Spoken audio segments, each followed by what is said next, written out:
नमस्कार मित्रांनो, अश्विन महिन्यातील पौर्णिमेच्या रात्रीला आपण कोजागिरी पौर्णिमा म्हणून ओळखतो.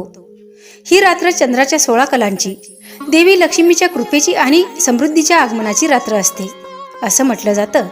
या दिवशी देवी लक्ष्मी पृथ्वीवर उतरून विचारते, को जागरती, म्हणजे कोण जागा आहे. जो भक्त त्यावेळी जागर राहून श्रद्धेने तिचं नाम घेतो त्याच्यावर देवी लक्ष्मी कृपा करते. आज आपण ऐकणार आहोत एक प्रेरणादायी कथा, वलय देशातील एका दारिद्र्य पण धर्मनिष्ठ ब्राह्मणाची आणि त्याच्या भांडखोर पत्नीची. या कथेतून आपण जाणून घेऊया की श्रद्धा, संयम आणि भक्तीनेही दारिद्र्य कसं नष्ट होतं आणि लोभ, क्रोध व कटुता कशी आयुष्य उद्ध्वस्त करते. मित्रांनो, कथेला सुरुवात करण्यापूर्वी चॅनलवर कुणी नवीन असाल तर चॅनलला सबस्क्राईब करा, ह्या व्हिडिओला लाईक करा आणि हा व्हिडिओ जास्तीत जास्त लोकांपर्यंत शेअर करा. आणि ही कथा तुम्हाला कशी वाटली तर कमेंटमध्ये सांगायला विसरू नका. चला तर कथेला सुरुवात करूया. पुरातन काळी वलय देशात एक गरीब पण संस्कारी ब्राह्मण राहत होता. त्याचं जीवन अत्यंत साधं होतं. तो रोज देवाचं नाम घेत असे, धर्म कर्म करीत असे आणि सदाचारी जीवन जगत असे. पण त्याची पत्नी मात्र खूप भांडखोर होती आणि चिडखोर होती.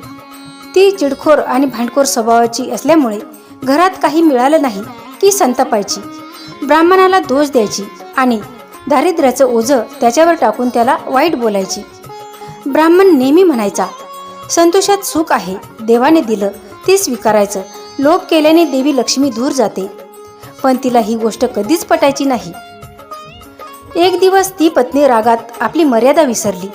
ती खूप कटू बोलली, तुझ्या भक्तीचा काय उपयोग, देवाने तुला काही दिलं नाही, ना धान्य, ना पैसा, ना मान. त्या कठोर शब्दांनी त्या ब्राह्मणाचं मन दुःखाने भरून आलं. त्याला वाईट वाटलं, मी आयुष्यभर धर्माने वागलो पण घरात अशा कटुवाणीचं राज्य आहे. तो शांतपणे घर सोडून बाहेर पडला. रात्र झाली. तो चालत चालत जंगलात गेला. त्या रात्री आकाशात तेजस्वी चंद्र चमकत होता. ती रात्र होती कोजागिरी पौर्णिमेची. चांदण्यात झाडं उजळून निघाली होती, हवा मंद वाहत होती आणि त्याच वेळी त्या ब्राह्मणासमोर एक दिव्य तेज प्रकट झालं. त्या प्रकाशातून 3 दिव्य कन्या प्रकट झाल्या. त्यांच्या अंगावर चंद्रप्रकाशासारखं तेज होतं. त्या नक्षत्र कन्या होत्या, देवदूतांच्या रूपात आलेल्या. त्यांनी त्या ब्राह्मणाला विचारलं, हे ब्राह्मण, तू एवढ्या रात्री जंगलात का आलास, तुझ्या डोळ्यात अश्रू का आहेत. ब्राह्मण नम्रतेने म्हणाला, मी दरिद्री आहे पण श्रद्धाळू आहे. मी सदैव धर्माचं पालन करतो, पण माझ्या पत्नीला दरिद्र सहन होत नाही. ती रोज भांडते, अपशब्द बोलते, मला ते सहन होत नाही, म्हणून मी घर सोडून आलो आहे.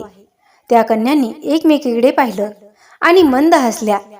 त्यापैकी एक म्हणाली, हे ब्राह्मण, आज ही कोजागिरीची रात्र आहे. या रात्री जो भक्त देवी लक्ष्मीचं जागरण करतो, तिच्या नामाचा जप करतो, त्याच्यावर देवी लक्ष्मी प्रसन्न होते.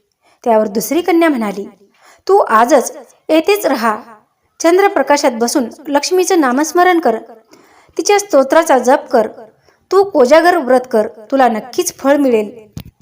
त्या ब्राह्मणाने त्या कन्याच्या सांगण्यानुसार संपूर्ण रात्र देवी लक्ष्मीचं नाव घेतलं. त्याने म्हणत राहिला, जय लक्ष्मी माता, कोजागिरी देवी, माझं मन तुझ्या चरणी ठेव. रात्रभर तो जागा राहिला. त्याचं मन शांत होतं. त्याच्या अंतकरणात एक दिव्य तेज पसरलं. सकाळ झाली तेव्हा त्या 3 कन्या अदृश्य झाल्या. ब्राह्मणाने त्यांना नमस्कार केला आणि हळूच घराकडे निघाला. घरी पोहोचल्यावर त्याने पाहिलं, त्याच्या पत्नीचा चेहरा बदलला होता. ती नम्र, शांत आणि लाजलेली दिसत होती. ती त्याच्या पायाशी पडली आणि म्हणाली, मला माफ करा, मी अज्ञानाने तुम्हाला वाईट बोलले, माझ्या मनात लोभ होता, पण आता मला समजलं तुमची भक्ती खरी संपत्ती आहे. त्या क्षणी घरात एक सुवर्ण किरण पसरला. देवी लक्ष्मी प्रकट झाल्या आणि म्हणाल्या, वत्सा, तू श्रद्धाळू आहेस, संयमी आहेस, मी तुझ्या भक्तीने प्रसन्न झाले. तुझ्या घरी आता दारिद्र्य कधीच येणार नाही. तुझ्या पत्नीच्या मनातही संतोष नांदो. ते बोलून देवी अदृश्य झाल्या.